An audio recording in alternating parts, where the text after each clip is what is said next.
I'm standing in the heart of two of Southeast Asia's most electric cities with exactly $100 in each place, and what I discovered is going to completely change how you think about where your money actually goes further. Because here's the thing, everyone has an opinion about Kuala Lumpur versus Bangkok, but nobody's actually broken down what happens when you take the same budget and try to max out your day in both cities. And I've got to tell you, the results shocked me. So I started my morning in Kuala Lumpur at 7 a.m., and immediately I'm hit with this question: do I go local or do I play it safe? Because that's the first test, right? Your breakfast choice sets the tone for everything. I walk into this kopitiam, this traditional coffee shop, and the smell of kaya toast and freshly brewed kopi is absolutely intoxicating. I order the works: kaya toast, half-boiled eggs, and a cup of white coffee. The total? 3 ringgit 50. That's less than $1. But here's where it gets interesting, and this is something nobody talks about: the portion sizes in KL are designed for actual humans, not Instagram. That breakfast filled me up for hours. Now compare that to Bangkok, where I did the exact same experiment.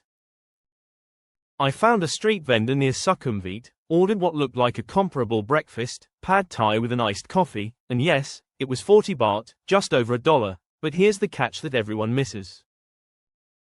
I was hungry again in 90 minutes. So the real question isn't just about the initial price, it's about value per dollar, and that's where this experiment gets really fascinating because it completely flipped what I expected. With my belly full in KL, I had $96 left, and I decided to do what every visitor should do: explore. But I didn't want to do the typical tourist route. I wanted to see how far my money could stretch if I actually tried to experience the city like someone who lives there. So I grabbed a Grab, because let's be honest, the public transport in KL is incredible, but I wanted to see if the convenience of ride-sharing would destroy my budget. 7 ringgit to KLCC. That's about $1.50. In Bangkok, the same distance on a Grab. 85 baht. Nearly $2.50. And this is where the first major difference started to reveal itself, but it's not what you think. See, everyone will tell you Bangkok is cheaper. It's practically a religion among backpackers and digital nomads. But what I'm finding is that Bangkok is cheaper if you know Bangkok. If you know which sois to walk down, which vendors to trust, which times to travel. KL is cheaper if you're just existing. If you're just living. And that distinction is absolutely crucial for understanding which city actually gives you more value, but I'm getting ahead of myself because what happened next in both cities completely changed my perspective. I'm walking through KLCC and I realize I need to use the bathroom. Free. Spotlessly clean.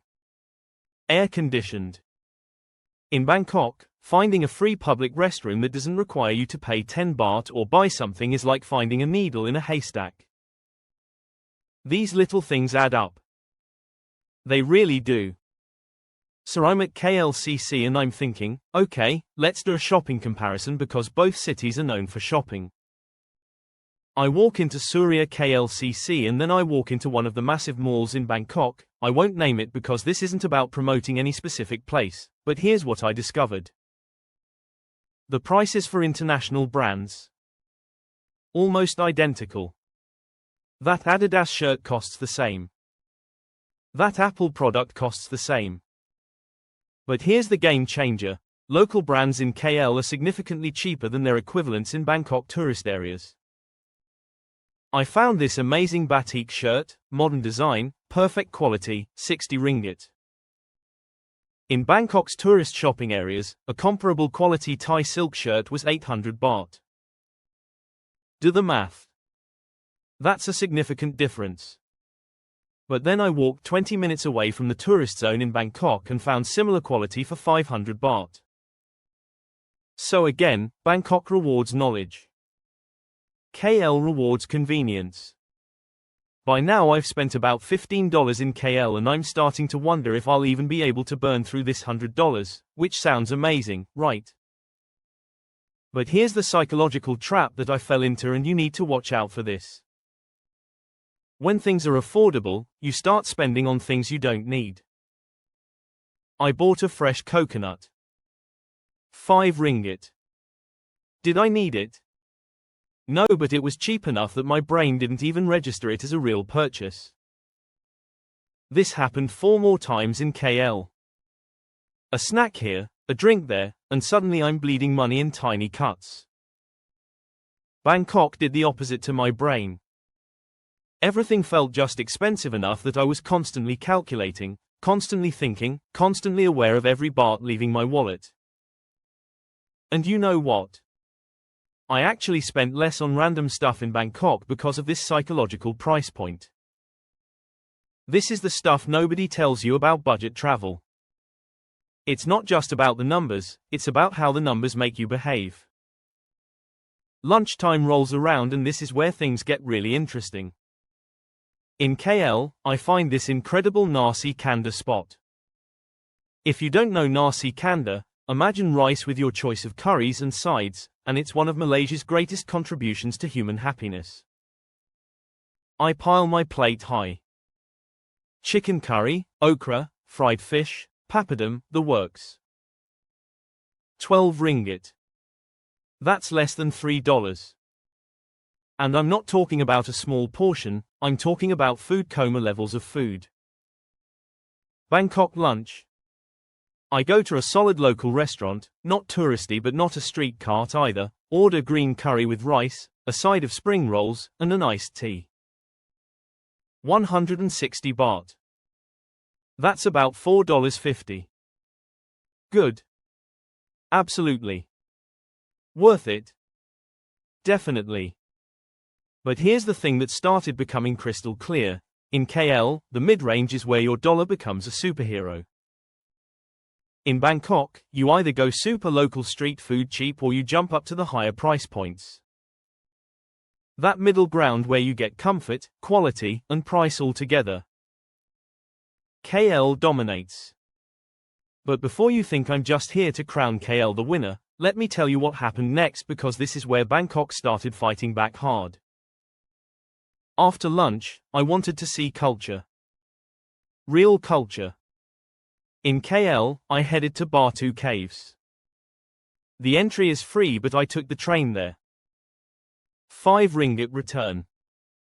At Batu Caves, everything is free except if you want to go into the dark cave, which I did. 35 ringgit. In Bangkok, I went to the Grand Palace. 500 baht entry. That's nearly $12.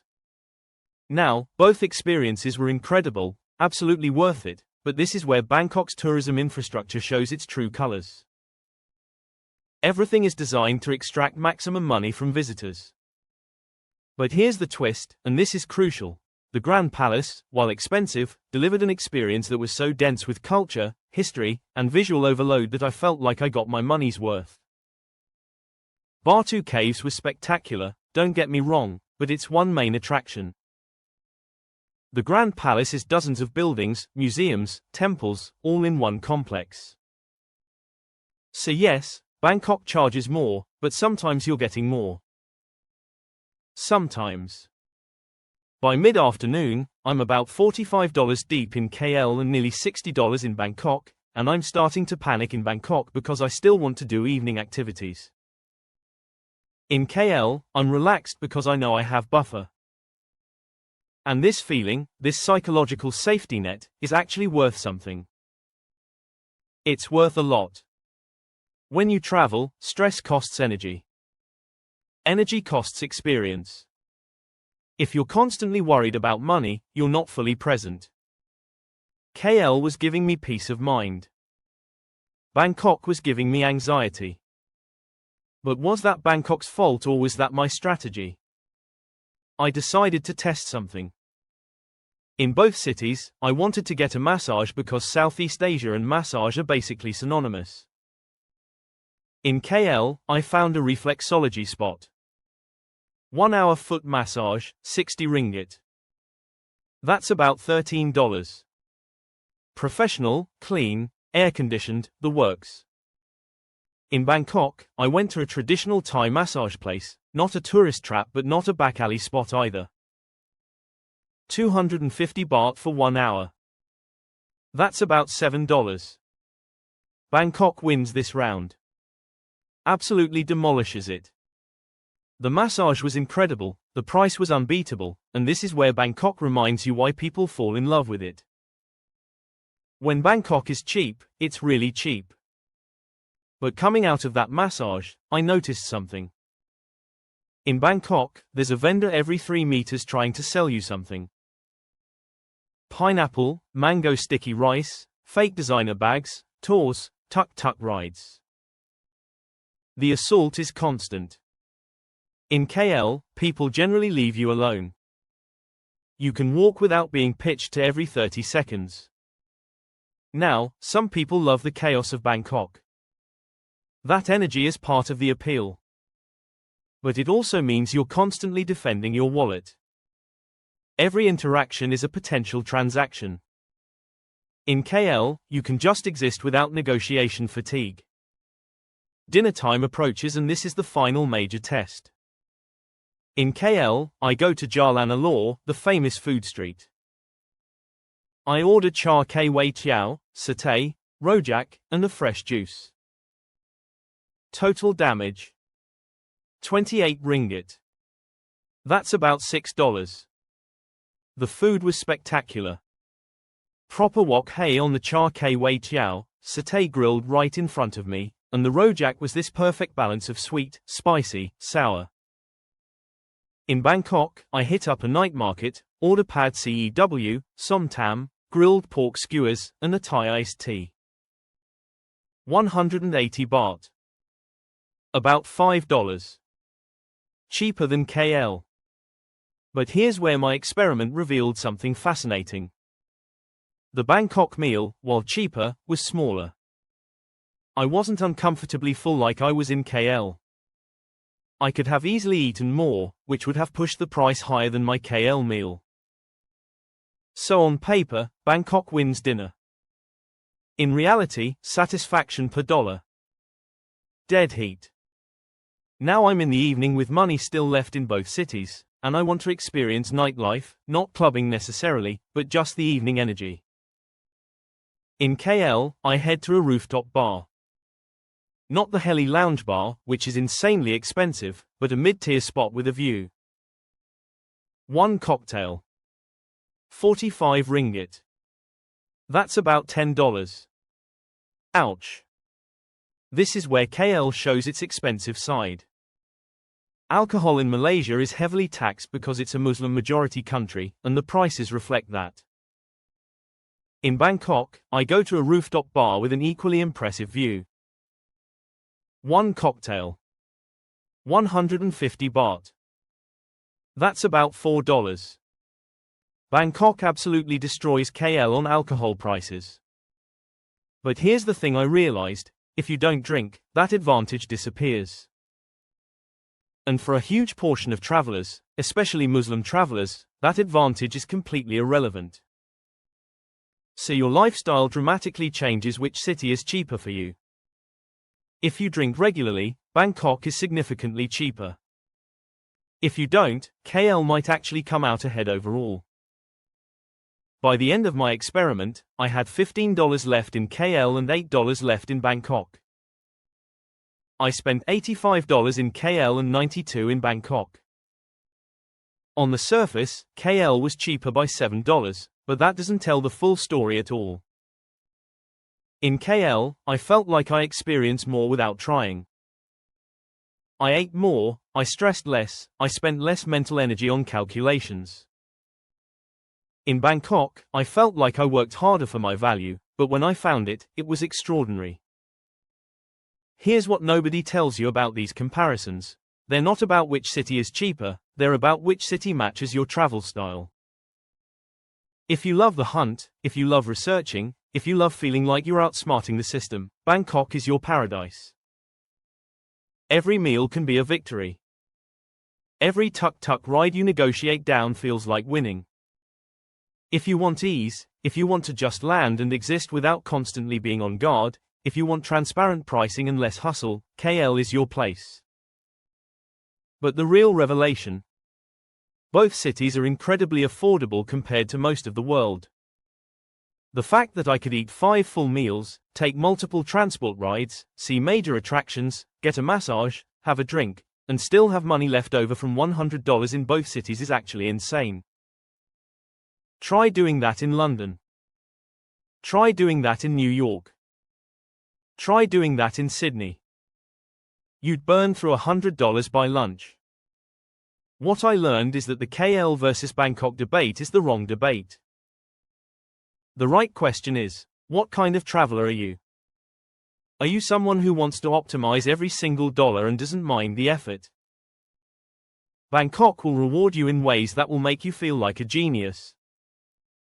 Are you someone who values your time and mental energy, who wants affordable but not at the cost of constant vigilance?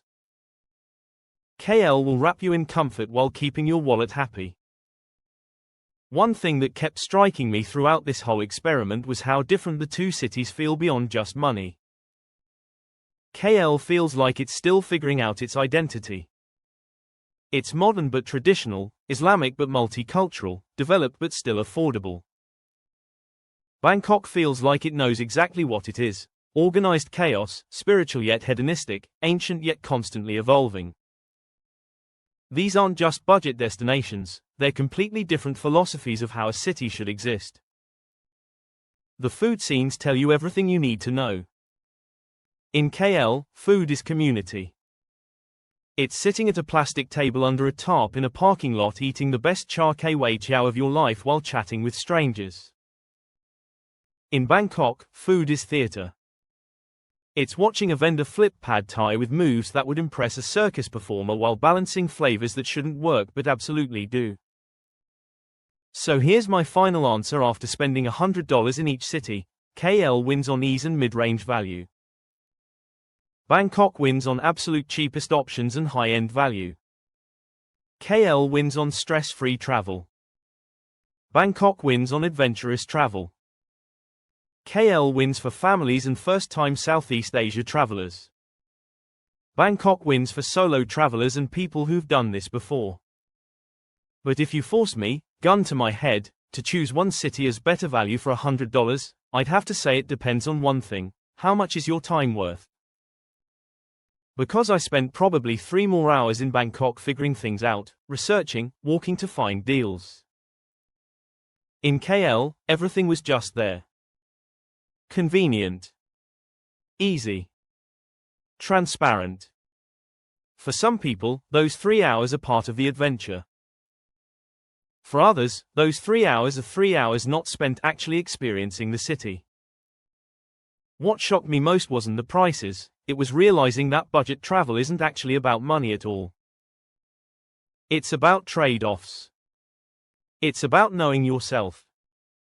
It's about understanding what you value beyond just the price tag. Both cities delivered incredible value.